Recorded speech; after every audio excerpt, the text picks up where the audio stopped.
Terima kasih Pak Yang Besar, memang betul. Tapi bahawa kerajaan sekarang ini kerajaan sementara, interim ya, caretaker, maaf. Tetapi kita tidak mahu dianggap melengah-lengahkan. Proses telah berjalan. Sekarang sekurang-kurangnya Ketua Siasat Perbendaraan menulis Bersatuan Kerajaan Negeri mengatakan boleh mula berunding soal-soal teknikal, termasuk apa yang disebut oleh dalam penghakiman. Kemudian dalam tugas teknikal tentunya dibincangkan bahawa untuk rujuk kepada Menteri Kewangan, Ketua Menteri dan Jemaah Menteri, tentunya tunggu sehingga selesai pilihan raya dan kerajaan baru dibentuk. Tapi saya tidak fikir ia menghalang perbincangan teknikal terlebih dahulu untuk memudahkan perundingan.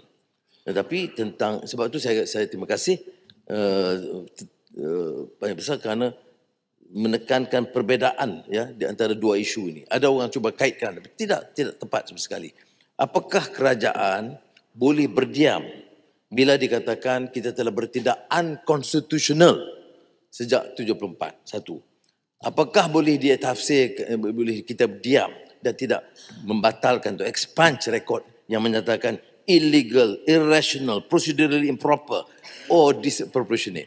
Ini belum pernah berlaku dalam keputusan mahkamah sebegitu keras dan melibatkan seluruh pembuah kerajaan sejak dahulu. Tanggungjawab kita ini akhir adalah sebagai satu negara ya, menjaga hubungan baik antara negeri dan persekutuan. Ya. Dan kalau ada kegelisahan yang menusabah, kita harus dengar dan cuba selesaikan. Ada pihak yang lebih rasional yang sedia mengatur rundingan. Sebab itu kalau menjawab, rundingan itu boleh diadakan bila hubungan itu baik. Dan kalau boleh saya sambung, cari kerajaan negeri yang ambil sikap yang agak lebih positif. Jadi rundingan itu lebih baik dan lebih cepat.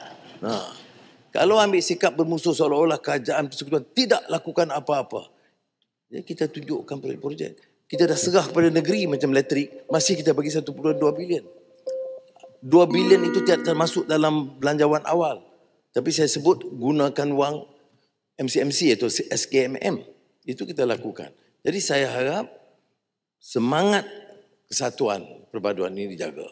Karena kalau kita tiupkan isu menghasut isu perkauman sempit ini, dia akan merugikan. Yang untung hanya kepala di atas, rakyat bertempur tanpa air, tanpa elektrik dan jalan berlubang.